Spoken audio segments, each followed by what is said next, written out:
បាទសូមគោរពនិងជម្រាបសួរពុកម៉ែបងប្អូនថ្ងៃនេះដែរសូមគោរពអញ្ជើញមកទស្សនានិងស្គាល់ពីប្រវត្តិខ្លះៗនៃខ្លងទ្វារតាកែវដែលជាខ្លងទ្វារមួយនៅទិសខាងលិចនៃអតីតរាជធានីអង្គរធំដែលអង្គរធំគឺជាទីក្រុងចុងក្រោយគេបង្អស់នៃសម័យអង្គររហូតដល់សតវត្សទី15ដែលជាទីក្រុងដ៏អស្ចារ្យមួយនិងជាកន្លែងសាសនានិងរដ្ឋបាលនៃចក្រភពខ្មែរទីក្រុងនេះជាទីក្រុងរបស់ព្រះបាទជ័យវរ្ម័នទី7នៅឆ្នាំ1181ដល់ឆ្នាំ1220ដែលមានប្រាសាទបាយ័ននៅចំកណ្ដាលទីក្រុងនិងមានកំពែងពិតជុំវិញតំណាងឲ្យជញ្ជាំងថ្មជុំវិញផែនដីនិងជាជួរភ្នំពិតជុំវិញភ្នំព្រះសុមេរុរីឯគូទឹកពិតជុំវិញតំណាងឲ្យសមុទ្រកំពែងពិតជុំវិញមានប្រវែង3គីឡូម៉ែត្រ4ជ្រុងសរុប12គីឡូម៉ែត្រនិងកម្ពស់8ម៉ែត្រគូទឹកមានទទឹង100ម៉ែត្រពិតជុំវិញកំពែងខាងក្រៅខ្លងទ្វារតាកែវមានចម្ងាយពីក្រុងសៀមរាបប្រហែល11គីឡូម៉ែត្រនៅពេលអ្នកធ្វើដំណើរមកដល់ប្រាសាទអង្គរវត្តហើយបន្តដំណើរមកទិសខាងជើងទីប្រហែល4គីឡូម៉ែត្រនោះអ្នកនឹងឃើញមានស្ពានថ្មឆ្លងកាត់កសិនចូលទៅអតីតរាជធានីអង្គរធំដោយសងខាងផ្លូវអមទៅដោយទេវតានិងអសុរៈលោកអ្នកបន្តដំណើរមកទៀតរហូតដល់ប្រាសាទបាយ័នរួចវាងទៅទិសខាងលិចប្រហែល1500ម៉ែត្រនោះអ្នកនឹងឃើញខ្លងទ្វារតាកែវនៅសងខាងផ្លូវចេញទៅក្រៅក្រុងអង្គរធំខាងមុខគោបុរៈមានរូបសំណាកថ្មចំនួន108គឺម្ខាងមាន54ដោយរូបទេវតានៅខាងស្ដាំដៃនិងរូបអសុរៈនៅខាងឆ្វេងដៃទាំងទេវតានិងអសុរៈឈូកាន់នាគក្បាល9ទាញព្រឹត្តដែលជាដំណើរនៅក្នុងរឿងព្រេងគោសមុទ្រទឹកដោះតែសប្តាហ៍ថ្ងៃបានបាក់បែកស្ទើរទាំងស្រុងនិងកំពុងជួសជុលឡើងវិញផងដែរគោបុរៈនៃទ្វារទន្លេមានកម្ពស់23ម៉ែត្រនិងមានមុខ4បែរទៅទិសនីមួយៗនៅខាងក្រោមមានរូបដំរីក្បាល3ដែលមានប្រមោយរបស់វាពើមផ្កាឈូកដោយព្រះឥន្ទគង់នៅពីលើដំរីនោះខ្លងទ្វារខាងលិចត្រូវបានគេប្រើប្រាស់សម្រាប់ប្រហារជីវិតគឺនៅពេលមានជនណាម្នាក់បានប្រព្រឹត្តនៅបទល្មើសធ្ងន់ធ្ងរមិនអាចលើកលែងបានជននោះត្រូវបានគេនាំយកទៅប្រហារជីវិតនៅខាងក្រៅទីបរិវេណនៃក្រុងអង្គរធំតាមរយៈខ្លងទ្វារនេះដោយជីករណ្ដៅកប់និងយកដីឬថ្មកប់ពីលើនេះបើតាមប្រភពរបស់លោកជីវតាខ្វាន់ខ្លងទ្វារតាកែវកាលពីឆ្នាំ1936តាមរយៈឯកសារចាស់ៗរបស់សាលាបារាំងចុងបូព៌ាបានបង្ហាញពីស្ថានភាពទ្រុឌទ្រោមខ្លាំងក្នុងនោះរចនាសម្ព័ន្ធថ្មត្រូវបានបំផ្លាញដោយសារដើមឈើដុះពីលើបណ្ដាលឲ្យថ្មជាច្រើនដុំរលុះធ្លាក់រួមទាំងថ្មចម្លាក់ទាញព្រឹត្តនៅសងខាងបានបាក់ធ្លាក់ទាំងស្រុង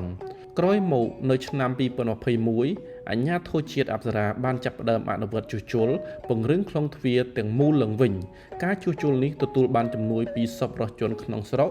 ដើម្បីជួសជុលរចនាសម្ព័ន្ធថ្មដំបូលខ្លងទ្វារនិងច្រកចូលជួសជុលជញ្ជាំងថ្មបាយក្រៀមអមខ្លងទ្វារនិងជួសជុលបង្កាន់ដៃរូបនាគទាំងសងខាងនៅផ្នែកខាងលិចបន្ទាប់មកជួសជុលពង្រឹងរូបភាពចម្លាក់ថ្មដំរីក្បាល3នៅជ្រុងពាយើបនិងជ្រុងអាគ្នេយ៍ក្រោយមកទៀតអាជ្ញាធរជាតិអប្សរាបានជួសជុលចម្លាក់ទាញព្រឹត្តនៅខាងលិចរួមទាំងពង្រឹងថ្មច្រាំងកសិនក្រោយពីជួសជុលរួចរាល់ខ្លងទ្វារតាកែវក៏មានប្រជាប្រិយភាពសម្រាប់ភ្ញៀវជាតិនិងអន្តរជាតិដែលអញ្ជើញមកទស្សនាដើម្បីផ្ដិតយករូបភាពស្អាតៗនិងទេសភាពដ៏ស្រស់ស្អាតមានរូបចម្លាក់ទាញព្រឹត្តនៅខាងមុខខ្លងទ្វារតាកែវនិងផ្លូវមួយខ្សែអមទៅដោយព្រៃព្រឹក្សាខៀវខ្ចីដែលជាមធ្យោបាយសម្រាប់ភ្ញៀវទេសចរធ្វើដំណើរចេញចូលទៅកាន់ក្រុងអង្គរធំ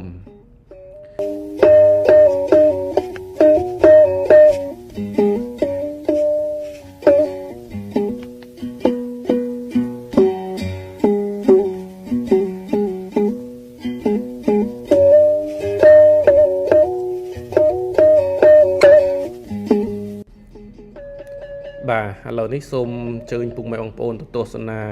ទិដ្ឋភាពនៅលើកំពែងវិញម្ដងបាទដែលយើងធ្វើដំណើរមកពីប្រាសាទជ្រុងពេទ្យនិរដីគឺយើងបានមកដល់ខ្លងទ្វារតាកែវគឺតាកតងនឹងទឹកមុខរបស់គោបុរៈនេះដែរគឺមានសភាពញញឹម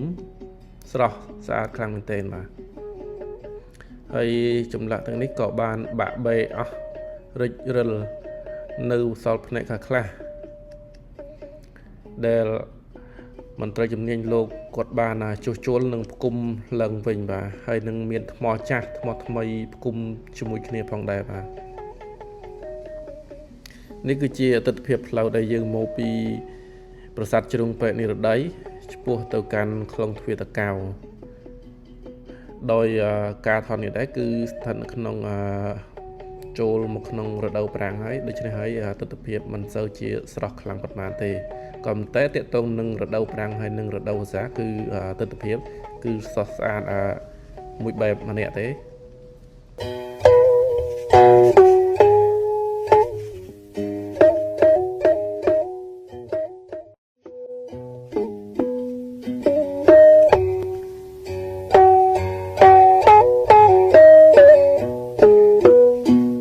ជាចុងក្រោយសូមគោរពអរគុណជាណែកពុកម៉ែបងប្អូនដែលបានតាមដានទស្សនាវីដេអូនេះតាំងពីដើមរហូតដល់ចប់សូមជូនពរឲ្យពុកម៉ែបងប្អូនជួបតែសេចក្តីសុខសេចក្តីចម្រើនគ្រប់គ្នាគ្រប់ក្រុមគ្រួសារបាទសូមអរគុណ